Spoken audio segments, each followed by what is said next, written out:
We are back once again with Erika Brown of the Cricket coming at us from her office in beautiful and historic downtown Manchester by the Sea. How are you, Erika? Hey Corey, how are you? Good to see you again. Yeah. So we have a lot of Yes. stuff going on, right? It's the dog days of summer. Things are starting to wind down. One thing that got wrapped up recently was the Intertown Twilight League playoffs.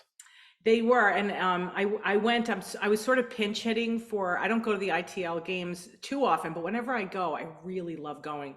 Most of it is because they've got such a fan base that the people who show up for those games. And by the way, here you got like amateur, borderline, professional kind of level players. College players, because that's what the ITL is, right? You got to be out of high school, but you still, it's an amateur league. And as a result, you get like the price is right. It's free. It's like right in and it's a great thing to do in the summertime. So I went on last Sunday. Yeah, it was Sunday or Saturday. No, it was Saturday, Yep. to the Annie Gosby Field in Essex. And I saw what was the finals, but I thought it was the semifinals because it was the playoffs. And I didn't realize it was the best of five. So I have to apologize. But I watched a tough loss for the Mariners because the Mariners have so many wins under their belt in the last, they're just fantastic and they're great players. I saw some amazing players. Harry Painter was pitching. He's originally from Hamilton, but then he lived in Essex and Yeah. he's at college now and he played college ball and I think he still does. And then Burnham, Corey Burnham, is that his Corey name? Burke, yeah. Oh Rusty my Tucker is great. Yep. It was great. Yeah. So anyway, so I watched it. It was a tough loss against the Generals, but the Generals were just really, really great from Hamilton. Hmm. And I guess that was their first win. The Hamilton's Generals, that was their first win since 1991. Yeah, So like they 30 something years. Good for won the them. whole league, yeah, championship. So congratulations to them, and to the Mariners. Cheers to next year. What a nice, lovely league. Yeah, So it's really cool, and I'm happy to announce too the 1623 Studios was there throughout the season and playoffs, capturing footage, and we'll do a timeline on that next spring in time for the next season. It usually runs around Memorial Day to early August, is what that that's right. league. They have to get them. A lot of the players are in college, right? So they Yeah. have to get them out before they have to go back to school. So that's sort of the season. But you're right. I mean, you're the one who turned me on to them, and I'm glad you guys are going to do a timeline on it. They're the longest running amateur baseball league in the country. But they go Yeah. back to 1929, I think, and I Yeah, think they're in the recognized baseball by Hall the of Fame. Baseball Hall of Fame, so it's Yes. legit. Yeah. Yeah, so I just think it's such a great thing. And you've got these core old time fans. I'm thinking Craig McCoy, I'm thinking Dave Slade. They're there at nearly every game and it's a great scene. I really enjoy it. So Yeah. and like I said, I don't go enough. I'm gonna go in more next year, but I loved it. Yeah. Anyway. Well, the Mariners, they're a perennial powerhouse. So I'm sure they'll be back in the mix next year for sure. So cool stuff. Okay, speaking of sports, Erica, school sports have already begun. Well, back to school is like technically this week, next week. This week? Next week?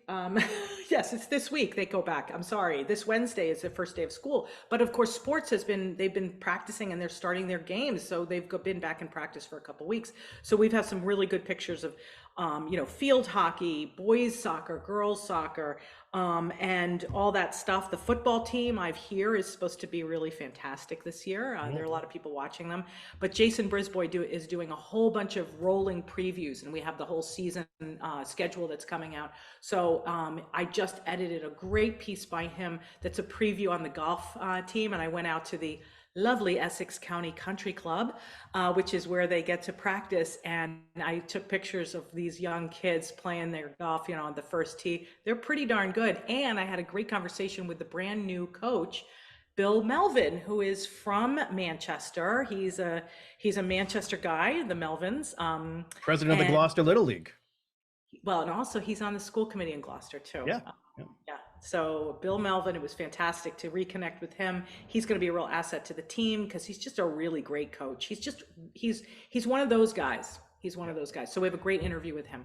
Hey, Erica, can I tell you, I one of my biggest regrets from high school, and I had a handful, but one of the biggest ones was never joining the golf team because you would play for free in Gloucester. You would play for free at Bass Rocks. Oh, Or that's in beautiful. Manchester, you're playing at the Essex County. Like they're gorgeous spots. I Exactly. didn't join the team. Ugh. Exactly. Exactly. still beat myself up over it. So I look at those guys, those boys, and I'm thinking, you don't know how good you got it. for real. They're like 14 years old. Yeah, crazy. So, okay, well, I'd be remiss not to ask about the fallout from the Max decision to close on September 30th. What are you hearing around the neighborhood? We have a theme, Kory. It's like the sports. It's a sports edition. Yeah, it is. Yeah, last week we talked about the MAC closing. They announced that they would no longer be operating under the original management of the original Manchester Athletic Club, which goes back really in one form or another, 50 years. And by the last public count, it's 3,000 members. And so all of a sudden, they all learned that come September the 30th, that the Manchester Athletic Club was closing, and that included the tennis academy as well. So you're talking about 120 employees, and you're talking about at the most 3,000 members. It went down quite a bit over COVID, but that was all being triggered by the fact that the land that the Manchester Athletic Club is on is owned by Anthony Simboli, and he sold that land to Cell Signaling 2 months ago. And Cell Signaling, which is a Danvers-based life sciences company, they're not in the fitness business. They're going to be building on this 50 acres in the limited commercial district, a very, very considerably large corporate complex and a research, headquarters. So the big question is what happens to the MAC? And I have to say, since last week, I've been inundated with people, emails. I went to the Laughing Gull today for breakfast. I got like 3 people came up to me and said, "What's going on with the MAC? What's going?" The interest and the love. People really see that as being like our place. Oh yeah. Those places. There's a huge community around the Manchester Athletic Club, whether it's people who go, diehards who go every morning at 5:30 in the morning, and you've got your crew that has been there for 20 years, that kind of thing. So what I hear now, literally this is not official because nobody's saying anything, but I hear that there are discussions going on. Anthony Simboli, he wants the Manchester Athletic Club to continue. He doesn't want it to be, just dropped. But he doesn't have anything to say about it because he doesn't own, the rights to that anymore, really.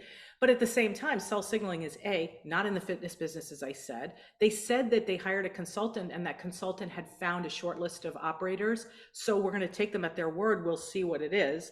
I've heard that one of the candidates is very close to the family that owns Cell Signaling. So, that would be, pretty good, I guess. But we'll see. And my guess is if something's going to happen, we'll know in the next 2 weeks. Gotcha.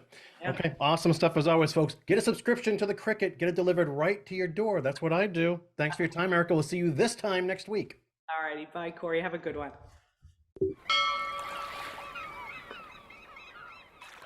Interested in a sponsorship? Email sponsor@1623studios.org to learn more.